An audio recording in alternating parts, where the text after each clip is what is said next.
Okay, so yesterday we started down the path of looking at a complete thought in C Sharp, much like you would look at a complete sentence or thought in the English language.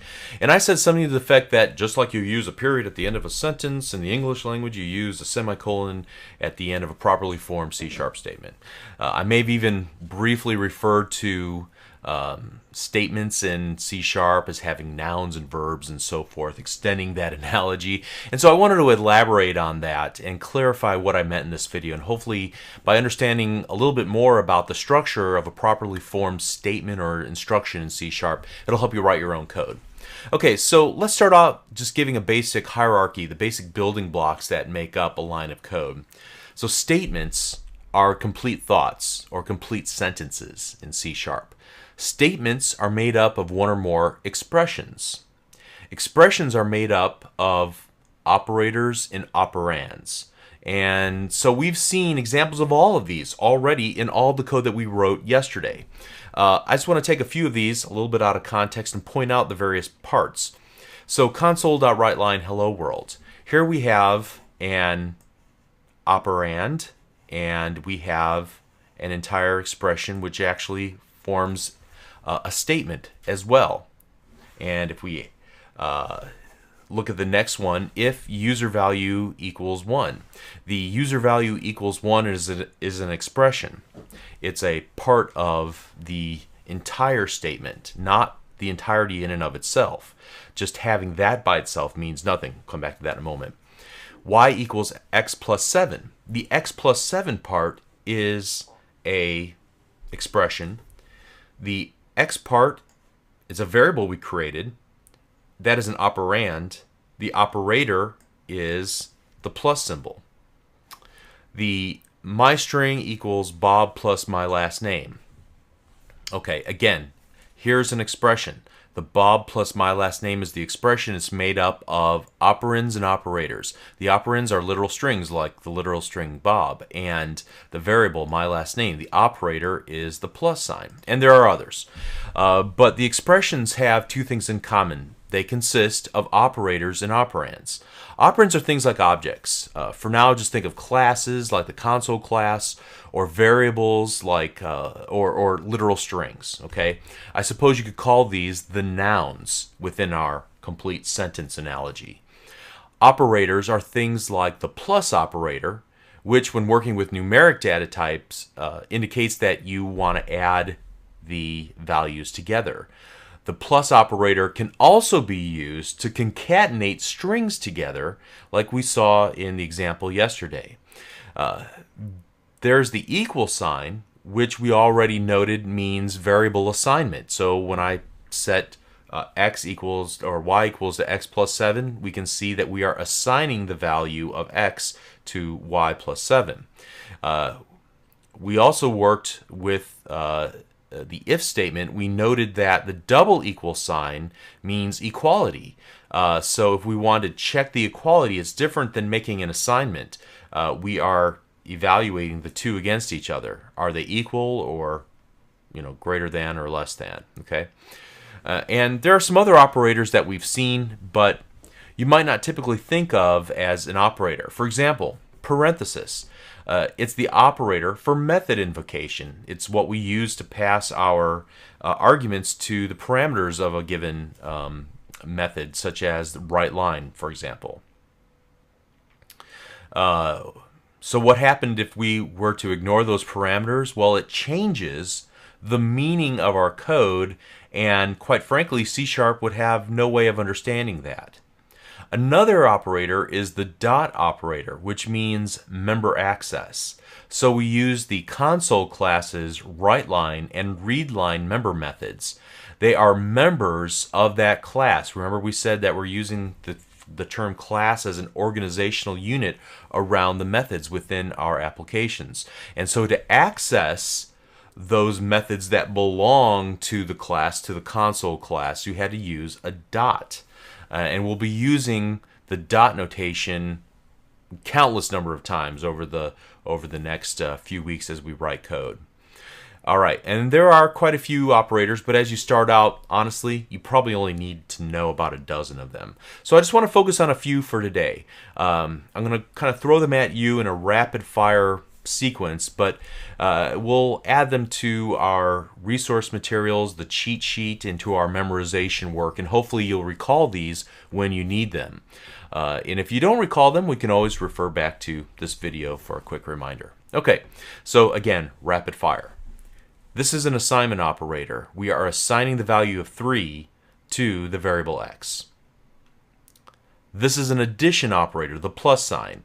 We are adding two values together and then using the assignment operator, the equal sign, to assign that value to x. Okay, but the addition operator, plus sign, makes sense.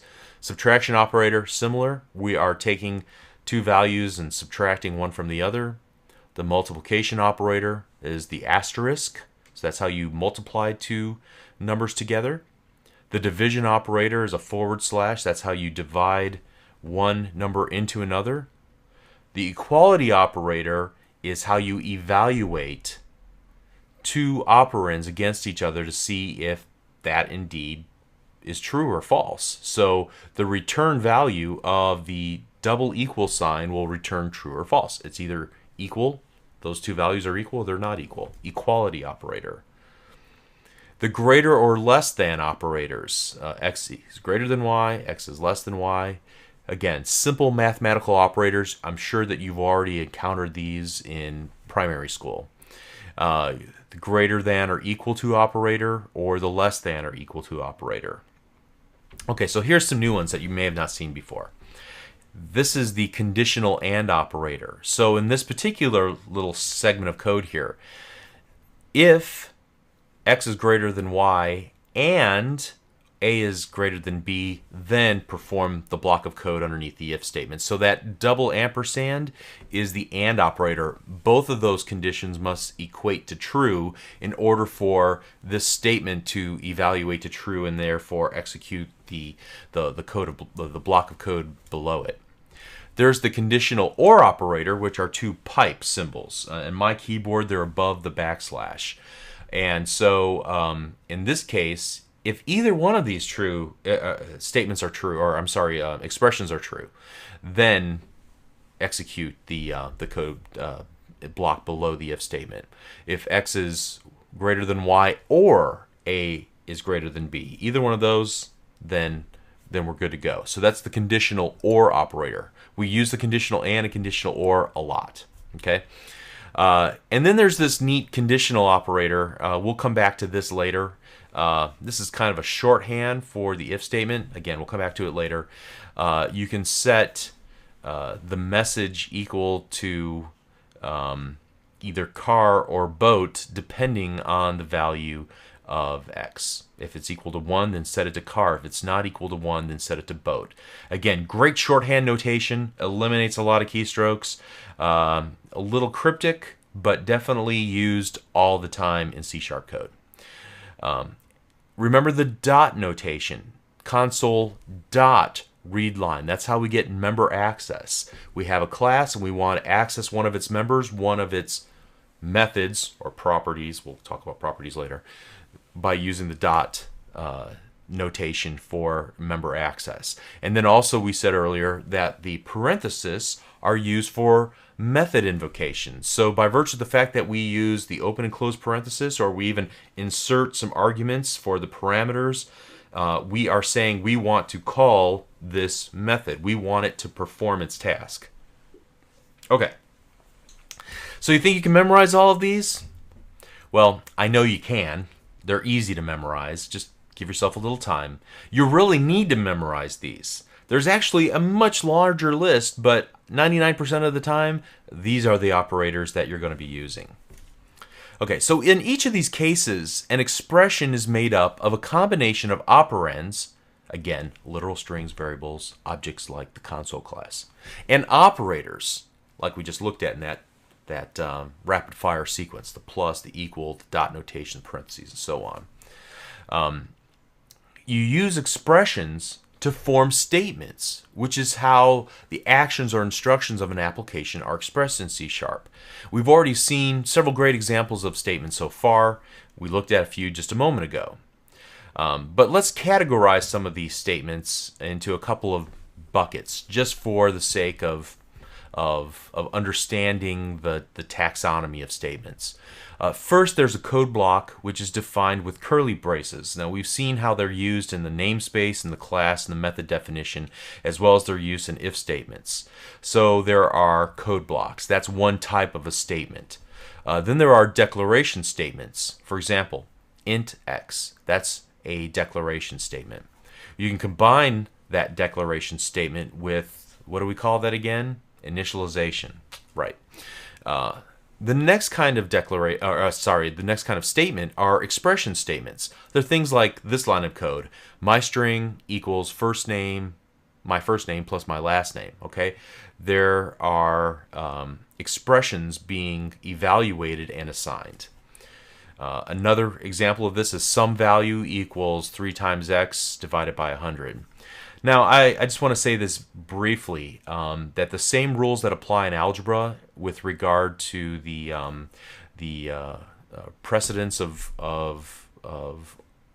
the order in which things are evaluated are true in C# as well. So in this case, you would multiply 3 times x because there's parentheses surrounding those, and then you divide that by 100. Okay. But even in hairier examples, the same precedence operators apply.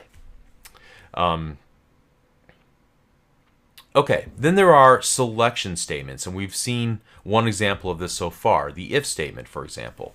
We're going to add to this later today. If x is greater than y, then set z equal to the value Bob.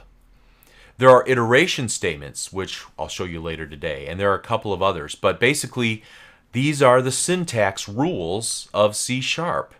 So what do I mean by that? Well, let me do this. You can't just say the red dog, period, in English. That's not a complete sentence. You can't say that. What happened to the red dog, right? Same is true of C#. You can't just write this, x plus y. And C#'s going to be like, have you lost your mind? That makes absolutely no sense.